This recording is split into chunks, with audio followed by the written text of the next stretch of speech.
श्री कृष्ण सभी भगवती वैष्णव जनों को आप सबका स्वागत है श्री जी कृपा सत्संग चैनल में। इसके पहले यदि आपने श्री जी कृपा सत्संग चैनल को सब्सक्राइब ना किया हो तो सब्सक्राइब जरूर कर लें ताकि आपको आगे आने वाली पद या सत्संग की जानकारी मिलती रहे। तो अब हम सत्संग आरंभ करते हैं। श्री गिरिराज शरण की जय।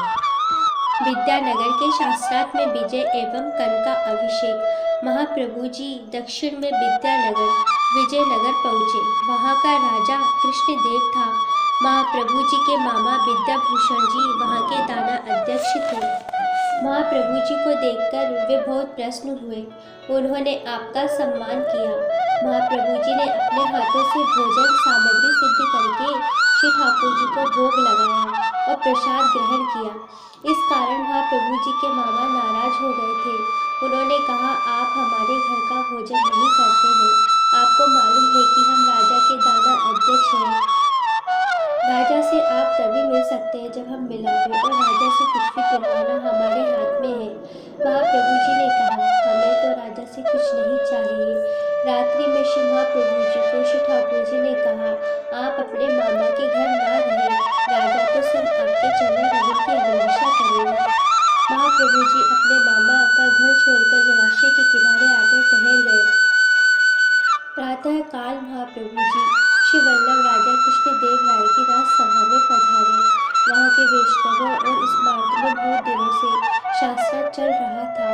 स्मार्तों से कहा का पलड़ा भारी होता जा रहा था। महाप्रभु जी के मामा जी ने राजा कृष्णदेव राय से कहा, राजन, आज शास्त्रार्थ का निर्णय होने वाला है, इसलिए किसी नए विद्वान को अब शास्त्रार्थ में सम्मिलित नहीं होने देना चाहिए। राजा ने कहा, ठीक है, प्रवेश देना तो आपके ही हाथ में है। इसी समय महाप्रभु जी राजसभा के द्वार पर पहुंच गए।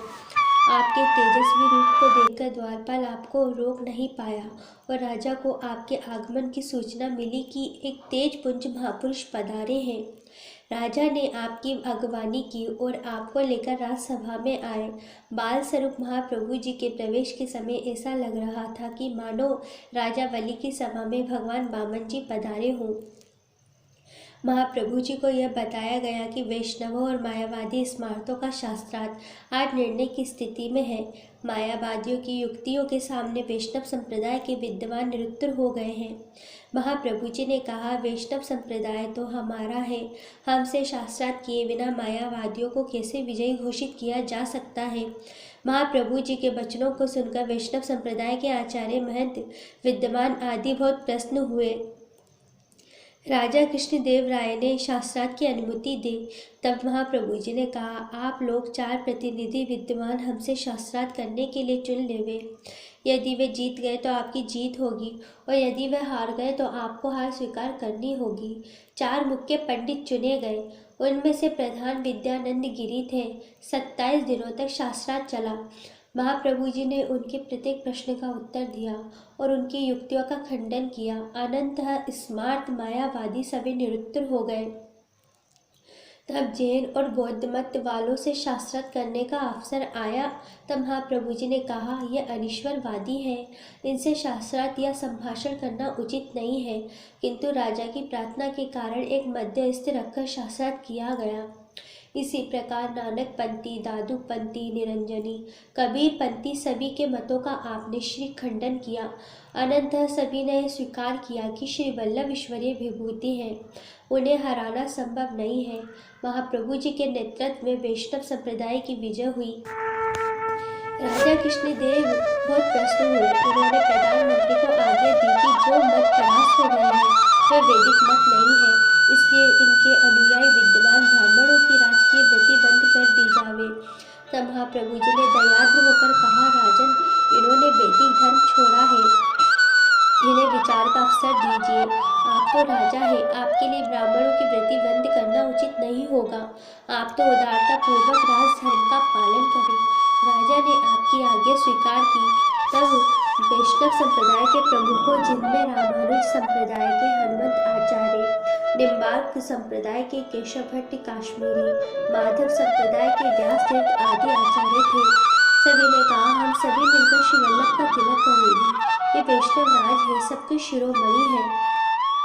इन्होंने वैष्णव मार्ग को विजयी बनाया है। यह सुनकर राजा कृष्णदेव राय बहुत उन्होंने कहा, मैं भी श्री वल्लभ का कनकाभिषेक करना चाहता हूँ।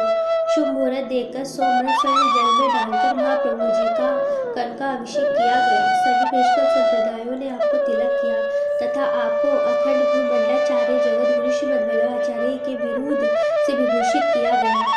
तब से श्री वल्लभ श्रीमद् वल्लभाचार्य के नाम से प्रसिद्ध हुए।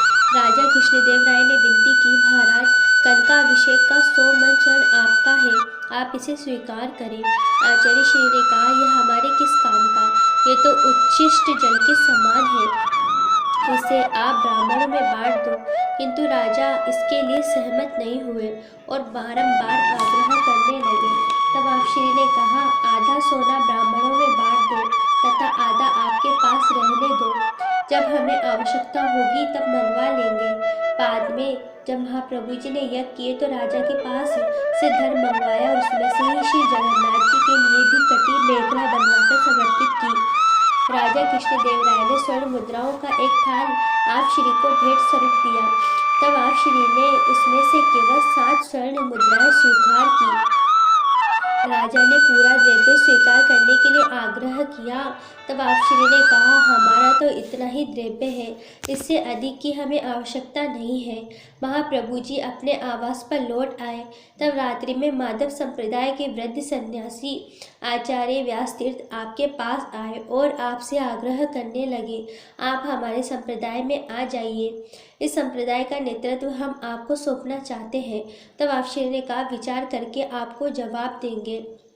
व्यास तीर्थ के जाने के बाद विष्णु स्वामी संप्रदाय के विल्व मंगल आए। उन्होंने आप श्री से विनती की कि विष्णु स्वामी का मार्ग उच्छिन्न होता जा रहा है, आप इसकी रक्षा करें। विष्णु स्वामी मत में निरंतर भगवत सेवा का प्रकार है, जबकि अन्य वैष्णव संप्रदाय में पूजा मार्ग है। पूजा मार्ग में आवाहन विसर्जन रूप पूजा होती है। आचार्य श्री ने विल्व मंगल से कहा, विष्णु स्वामी ने अपने मार्ग को भगवत सेवा स्वीकार की है, जो कि भक्ति मार्ग का उत्तम पक्ष है। उन्होंने पूजा मार्ग स्वीकार नहीं किया है। हम भी उनके मत का समर्थन करते हैं। कहा जाता है कि विल्व मंगल 700 वर्ष तक वायुमंडल में सूक्ष्म रूप धारण करके रहे थे और श्री ठाकुर जी की आज्ञा से श्री वल्लभाचार्य जी से नेतृत्व करने का आग्रह करने आए थे।